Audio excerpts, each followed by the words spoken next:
Ah, the consolidated three back together again, eh? How are you? How was your week off?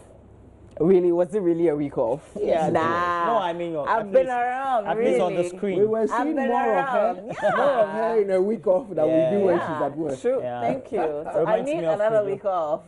Reminds me of Kwejo. Oh. Debating while on leave. And on weekends, right? Yeah. But I as if he never went on so leave. you guys didn't miss me. In fact, I didn't miss you guys. No, I think we saw more of you every day. We're wondering. Yeah. So no, we did miss you. We did miss you. I couldn't. The consolidated three is not the same without you. It's good to have you back. You look wonderful. Thank you very much. Of course, it's a week to Christmas. Yeah. You know, doesn't think feel of like it. It's 24. You know, I just Have thought you got about your decorations up at home? No. Well, because of the boys, yes, Christmas tree is up. Yeah. And they're on vacation, so. Were you told to put gifts on the Christmas tree? Yeah, we have to. Yeah, I'm told. This time, I was told within the last week that I have to put a gift on that there will be exchange of gifts. Yes. How old are your boys? 7 and 5. Do they believe in Santa Claus? They do, absolutely. They've got a toll list, and for some reason, they feel when they make the list, then Santa provides the gifts. Wow. So there's FIFA 19 in the list. Wow. That you're supposed Santa to buy. bread. Yeah. You have Santa the PS4 is supposed to bring it, yes. or the I have a Xbox. question. I have a question. Did your kids, when they were younger, did they believe in Santa Claus as well? Not at that age. Okay. But now they do kind of, rather when they are growing, 11 and 9. I think it's just the cartoons. Yeah? I think more is the younger. I wonder though. There is a a general agenda of parents. We want our children to have a certain period of their lives where they believe in Santa Claus and the Tooth Fairy and all of these things, and it's magical for them. But is it really? I mean, one day these kids will realize that we were lying to them all this time. They'll realize that mommy and daddy lied. Well, I didn't. I mean, they watched the thing on television. So we're supposed and they make the list. So we're supposed to diffuse their mind and tell them. I don't know. I'm confused. No, I think it's a child's kind of thing. I mean, we all went through that period. So except that we didn't believe in some tree and some gifts under the tree. I mean, Christmas tree would not be put up when I was a little girl growing up. I mean, it wasn't. Where did you grow up? You see it once in a while outside, but definitely not in your home and not in your home. Where did you go? At least that would give me the benchmark to assess whether it was expected. I'm sure they'll go out of it. Besides, I think at a certain age, you wouldn't even believe in the Christmas but tree. I think at some age you just go out of it, knowing that it's not I'm real. just concerned about the fallout. You know, when that boy it won't discovers one day and he's not watching. No, but I didn't like. I haven't said anything. I haven't. It's just the Christmas movies. Well, you haven't said it. You are sitting there while the movie is going on, and they are writing a list to Santa, and you are nodding and saying yes, comma should go here. You say you didn't say anything. Oh my God, it's interesting. Wow. Anyway, we've got headlines. I've got the daily graphic. Perhaps we'll talk Santa next week. Yeah, perhaps I'll do one more. I'll do the today. Well, how about you be our Santa on Tuesday?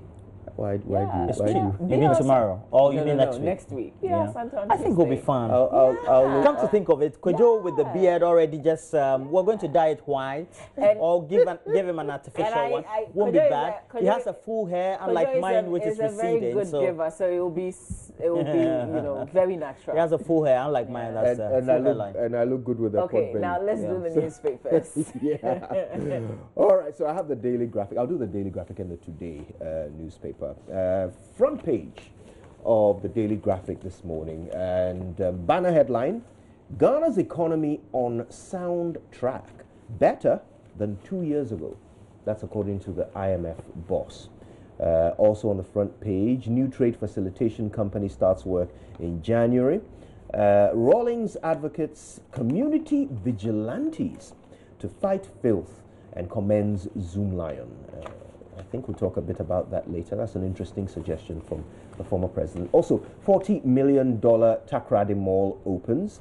That happened last week, and the second lady was there for that. President Akufo-Addo dismisses 3 High Court judges.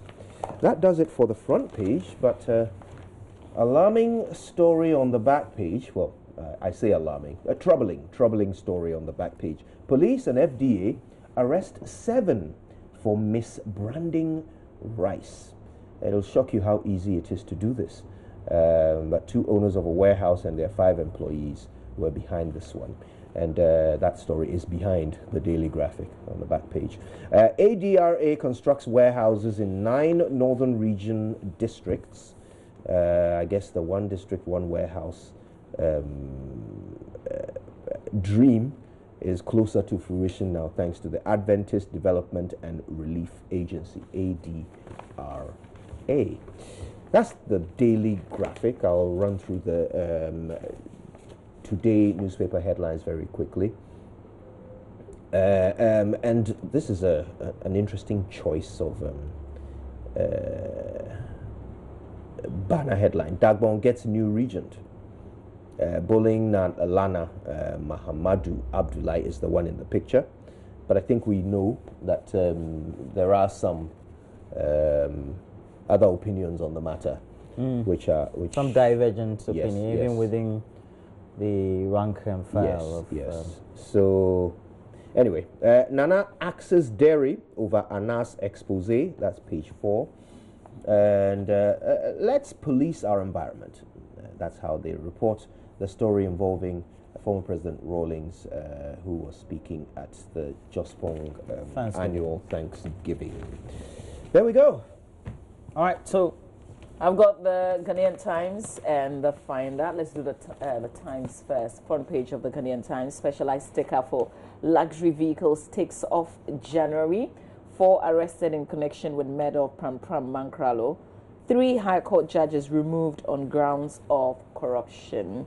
And Danis reject roadmap to peace, accuse government eminent chiefs of bias.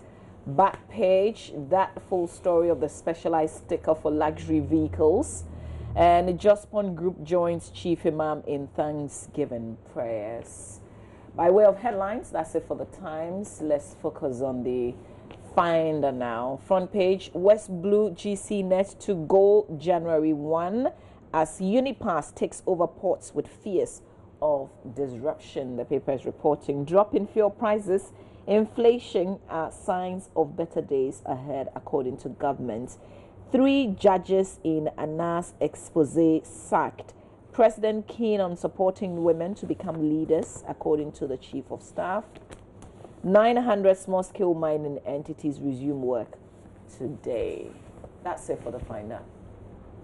You're done with all the papers now? Ghanaian Times already done. One more paper. Okay, so let's look at the Daily Dispatch newspaper. It says Ayawaso West Wogong by-election. 7 names pop up for MPP and NDC. You have pictures accompanying the story. Edward Ejekum Kufuor, son of former President John Ejekum Kufuor. Richard Obing, who is a deputy director for the National Youth Authority in charge of finance and administration. Nana Rekuampe Maloya. I also have seen for the NDC Dr. Ofosu Mensah, she's there. John Dumelo and Mr. Brimpong, as well as Na Udakai Lamte. Okay, what are the stories there? Reports on the creation of new regions up there, down there. Jospon and other waste management companies have done well. Rawlings. Back page, all the stories in detail. Let's go to the Daily Guide newspaper. Has on the front page, Rawlings calls for sanitation vigilante group. You have a picture there of John Rawlings conferring with Joseph Siawi Japan at the Thanksgiving service of the Jospon Group on Friday. Nana sacks 3 judges, refers case to CID. Justice Isiado as well as Justice Utapol Derry have their pictures represented. 6 NDC aspirants hope dashed, and Danis reject peace deal. Those are the stories we have. Let's look at the last one, the Economy Times. Government to record 3.7 deficits in the period ending 2018. Government also develops 10-year capital master plan. CD depreciation contributes to rise in debt stock. So those are the stories basically we have. Nobody wants to make a pick? Yeah, let's talk about this call by former President Rawlings. So what he is saying, I want to quote him directly. Verbatim. Yeah, what he's saying is that no one supports people parading as vigilantes. However, the need for responsible citizen vigilantes to protect the environment is an absolute necessity, an absolute must, especially against the random and persistent dumping of refuse along roadside. There's no reason such vigilantes cannot be mobilized to play a responsible, supportive role to the security agencies. He says even before the security agencies get there, citizens should have disciplined the errant community members.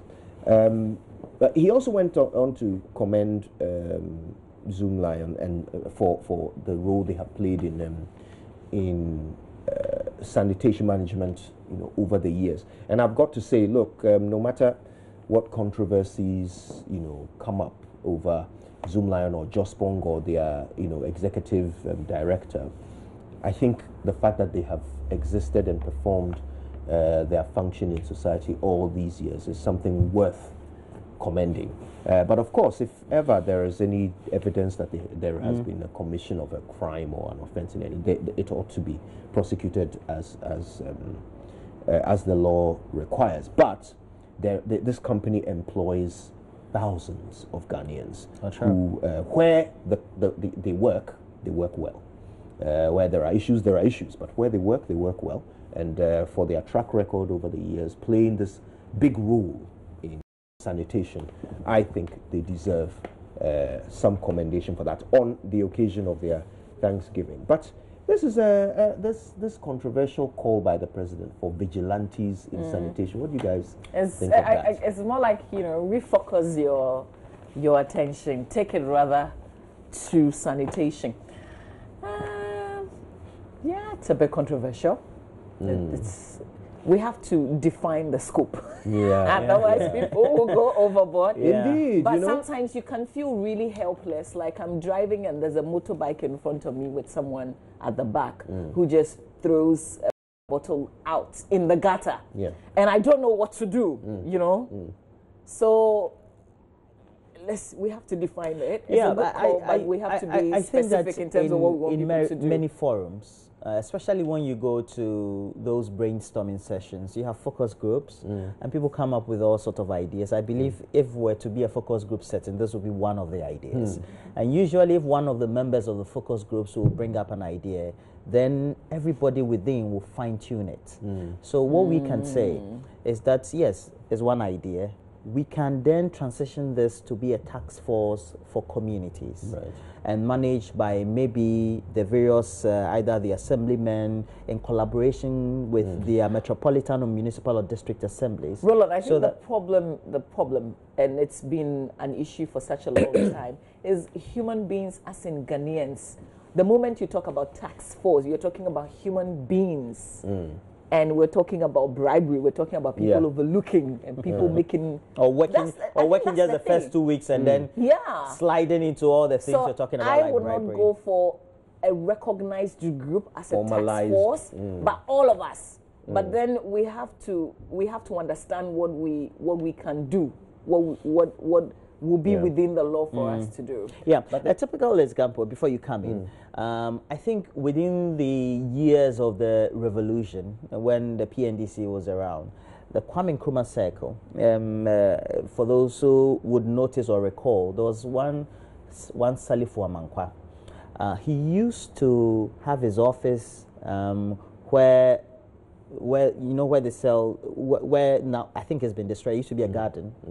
And just opposite where we have the monuments, the AMA monuments now.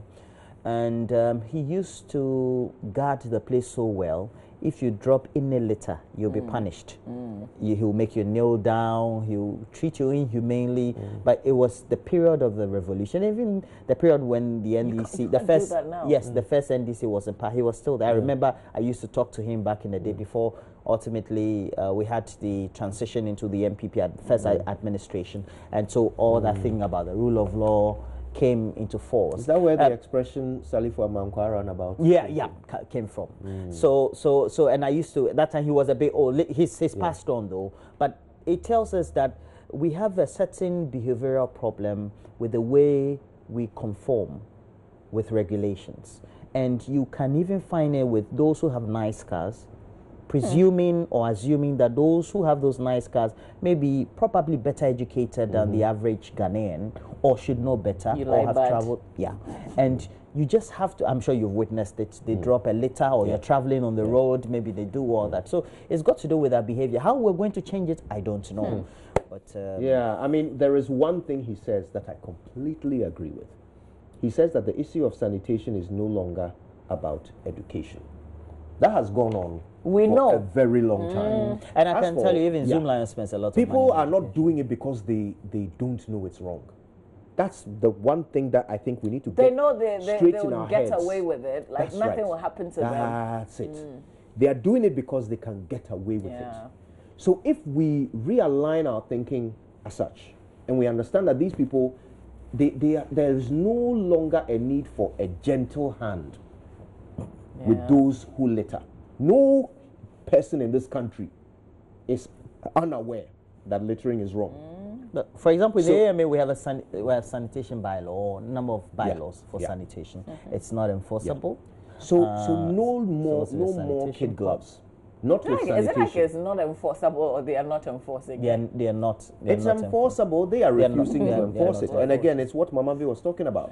The corruption has just eroded at their power to insist on the right thing being done. Yeah, yesterday, a friend of mine who lives in the UK drew my attention to something, and he said constantly Ghanaian migrants in the UK or elsewhere in the diaspora, they complain about their children reporting them to the police. And he said it was because of the norms of the society. Yes. The child has been told not to lie.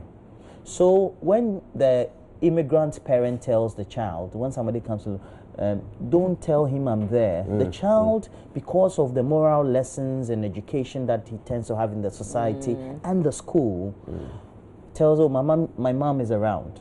When the parent does something wrong, he or she will call the police because that is the right thing they feel they should do. So it's the societal, cultural norms. Ours is corrupt. Ours is immoral. You're so right. I don't know. That is the role that a school is supposed to play in a child's life. And in this country, we send children to school earlier than any other place I've heard of. You know, like, if we could... Is the traffic, could you put it in context? No, I'm not talking about earlier in the day, earlier in their lives. Yes, that's why you're saying that it's the traffic. If we could send our embryos... No, that's different. It's a shadow. If we could send our embryos to school, we would. Okay? I mean, as soon as this child starts to breathe and pass wind, we want the child to be in a school, and in a creche, in a this, in a that. Okay? So we want our children to be educated, but the system is not teaching them anything. They are wasting all of those years in school, not picking up any morals, no ideals, nothing. Well, how about they are, but it's sort of conflicting with what they come to meet at home sometimes, or even in the larger society. Let's be honest. That is what happens in other countries, where they go to school, they learn something, they come home, their mother or father is teaching them something conflicting, and they stick to the moral tenets that have been instilled in them. Yeah, but I disagree when you say they don't teach them anything. I don't know what they are learning, which is of value. They learn Mama V, let me explain. Stuff. Let me explain. I think it depends. Let me explain my perspective. Okay. If you send a little child to school and you start teaching them academic things, like 1 + 1 and so forth, from that age until the age of 6, 7, okay, they can learn whatever you teach them. Whatever you show them, they can learn it. But there is no evidence that if I learn my times table before age 7, I will end up being a more successful human being than if I learn it after 7. Sure. So what I'm saying is, there is a certain period where they are sponges. Let us use that time to instill in them morals that will never leave them. Because as for academic stuff, it doesn't matter when they learn it. When you box it together, that is to assume that all the schools are teaching the same way. I'm talking about the schools that we are paying tax to run. So you're talking about public schools? Yes, of course. I mean, that can be the only focus of our conversation. Because that's what we have majority of. No, because I was looking at schools in general. Oh gosh, no, I mean you're right. There are some great private schools out there that are teaching exactly what I'm talking about. But there's some great public schools out there as well. Yeah. There are some public schools that are being run. You think they're private, but they're not. It's just because they had maybe the Catholic schools, maybe the Catholic or the mission schools. But beyond that, yeah. So that makes it even more important for what we are suggesting to be done. You know, on a larger scale across. But the you nation. see, let me add this to that conversation. In Ghana, if your child wanted to correct you, I mean, like we kind of shut children down. Like you're talking as adults, you don't even want the child to. Yes. How much will you tolerate your child? Shut you down.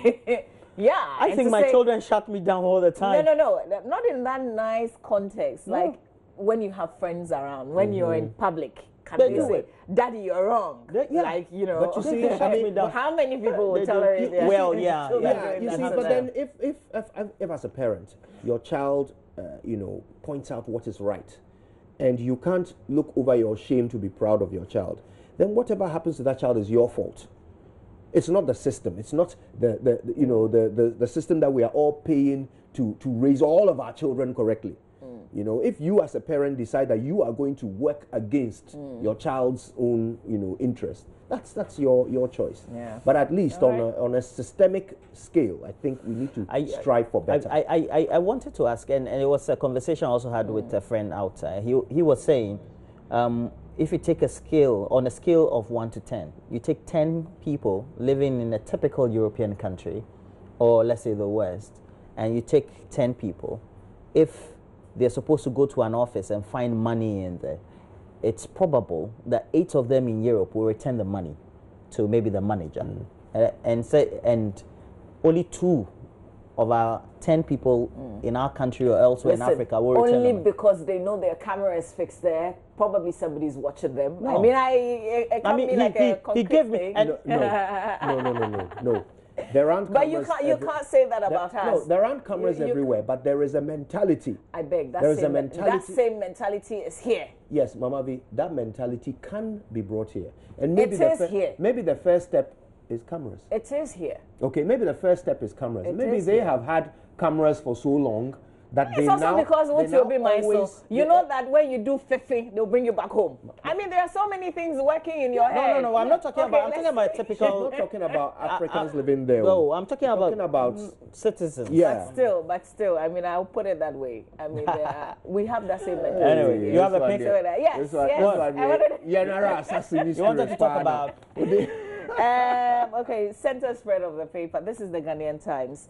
Andani's rejecting the roadmap to peace, accusing governments and eminent chiefs of bias. Story from Yakubu Abdul Majid and Tamale says, the Andani royal gates of the Dagmon chieftaincy divide has pulled out of the roadmap reached by the eminent chiefs mediation committee to help resolve the old age Dagmon conflict. They accused governments and the eminent chiefs of being biased against them as they were conniving with the Abudus to circumvent the tradition of Dagbon. The Asante Henio Oseitu to the second mediation committee last month drafted a roadmap which was agreed to by the representatives of both the Abudus and Andanis, meant to help bring finality to the crisis. Government gave its back into the roadmap, and I remember a lot of people being excited. We said this was unprecedented, and we were clear about what we wanted to do. You can read the rest of the story. I mean, this is one issue that if you really don't understand the details of it, you don't comment much on it. So we just hope that they will be back to the roadmap, and we'll all be on the same line. Yeah, this went to the Supreme Court, didn't it? And it's gone to a lot of places. Yes, and before it went there, I think there was a certain declaration of both houses that whatever the Supreme Court decides will be final, but I think it hasn't turned out that way, and the roadmap doesn't seem to be supported fully by both parties either. So it's a difficult one. I wish it was obvious how it can be solved, but it really isn't. It is a very complicated matter. Yeah, and I hope they are able to. I hope we, as a nation, are able to bring some finality to this matter. Okay. There's also the 3 High Court judges removed on grounds of corruption. President Akufo-Addo has removed 3 High Court judges from office. Justice Ayesi Addo, Paul Ataderi, and Mustafa Habib Logo were among 34 high and lower court judges, including magistrates' courts receiving bribes from litigants in an earth-shaking investigation by Anas Aremi Awanas in 2015. And we know that this has been referred to the CID. It's just that, you know, a lot of things have been referred, well, in the past not much has been referred. Even when things have been referred to the CID, we don't see the end of it. Yeah. So this is just going to be another of the cases that will pile up. Like we've just heard, oh, it's been referred to the CID and that's it. But it's fallout still of Anas's investigative piece back in 2015. Now you see, with the Right to Information Bill, we could go to the CID every week to find out where they are with the investigation, you know. True. Or even the Attorney General's office, since they will also be at some point involved in the process if the CID completes their work and hands over to them. But you know what? From the very beginning, I never understood why the matter wasn't referred to the CID alongside the judicial inquiry. I don't understand why both couldn't happen at the same time. You know, it seems as if there's this concept of one has to complete before the next one, you know, happens. So in this case, for these 3, the judicial inquiry is completed. The president had a recommendation. He has acted upon that recommendation and sacked them, and now has referred the matter to the CID. And I'm wondering why it couldn't have been referred to the CID from the very beginning, from the day the video, you know, came out. So I'm thinking, you know how shoddy we can be with investigations? This one gives them a perfect grounding. They've done the hard work for you. Just take it up and finish it. Yeah, because imagine if we had said, oh, they should do it from the beginning. If a video of a person taking a bribe is not enough evidence for the CID to investigate, then we are lost. Then what do we have a CID for? Well, I guess there's so many things that will go into it. The fact that I've seen you in the video does not make it true. You have to prove, they say, beyond all reasonable doubts. Now that was you, Kojo, in there, taking whatever it is. And that's why I say that we've seen how badly they've done investigations. I mean, it takes such a long time because they are not, I guess they are not able to prove beyond reasonable doubts. So this will be really good grounding. This is good basis. Pick it up from there. But even that, me, I'm not hopeful. We've been here before. Yeah. Oh, well, we live and we learn. The final thing, what kind of vehicle do you drive? Is definitely, it falls into a luxury vehicle. Well, they say effective next month. You have a special sticker. How do you know this? So we will know. You'll either be paying 1,000, 1,500 or 2,000. You ready? How do you know this? No, actually, you might be surprised. I have a picture of your vehicle. You want me to put it out there? But are you daring me? Like, should I show it? Do you have a picture of my vehicle? Of course I do. Do not. I do. No, you do not. Okay, if you can, just dare me. If you can hide the license plate, then go ahead. Dare me? I dare you if you can hide the license plate. Charlie, in the meantime, as you're talking about vehicles, all these people have luxury vehicles. Who are these people? Edward Ejekum Kufuor, Richard Obing, Nana Reku, and Pemopoko. They are vying for the names that have popped up for the vacant position for that by-election of the seat that was left by a good friend. Edward Kufuor is the son of the former president? Yeah. Is he the one who is in movies? Yeah. Okay. You know, it's interesting. Every democracy has at least 1 or 2 political dynasties, you know, families in which so many of the members gravitate towards politics. It used to be the Ahoys. The Kufuors are clearly, you know, also very prominent in politics. I wonder who the next... we have the Rawlings. How do you know? The Rawlings is indeed. We have at least 3 of that family. The Addos. Yes. Is it Kufuor Addos? Yeah. Interesting. I thought these days we're doing like cocos, like, you know, like the ever cocos, like the, you know. I thought that's what we were doing. I didn't think we were going with family names necessarily. By the way, just before we go for sports, with the vehicle licensing, you know, the deputy minister has warned that if you change your engine, deputy minister for information, if you change your engine size to avoid that tax, it's an offense. I'm curious about that. I would like some legal advice. First of all, is it illegal to change your engine in Ghana? If it is, then that is the offense, not even the tax avoidance. But if it is not illegal to change your engine in Ghana, and I decide to carry out this legal act of changing my engine because I don't want to pay high tax, how have I committed an offense? Can we debate that someday? Yeah, you should be speaking to Martin Pebu or any of the... Yeah. They can help you with that. In the meantime, to be fair to the NDC as well, John Dumelo and... are these confirmed Mr. names? Or these are just names? Dr. Ofosu Mensah and this is the Daily Dispatch Odokain reporting. Lamte. Yeah. Okay, good luck to them. Oh, by the way, Ghana's economy is on a soundtrack, according to the IMF. So I guess she's now on for a anybody, 2-day visit to Ghana. yes, she's she here says for 2 days. It's better today than it was 2 years ago. So I guess for those who have been debating it, whether the economy has improved or not. You know, the thing about Christine Lagarde official, and the people at the top. In The Ghana, when we Bretton talk about Woods economy, we talk about pockets. Yes. You can't reach. That's true.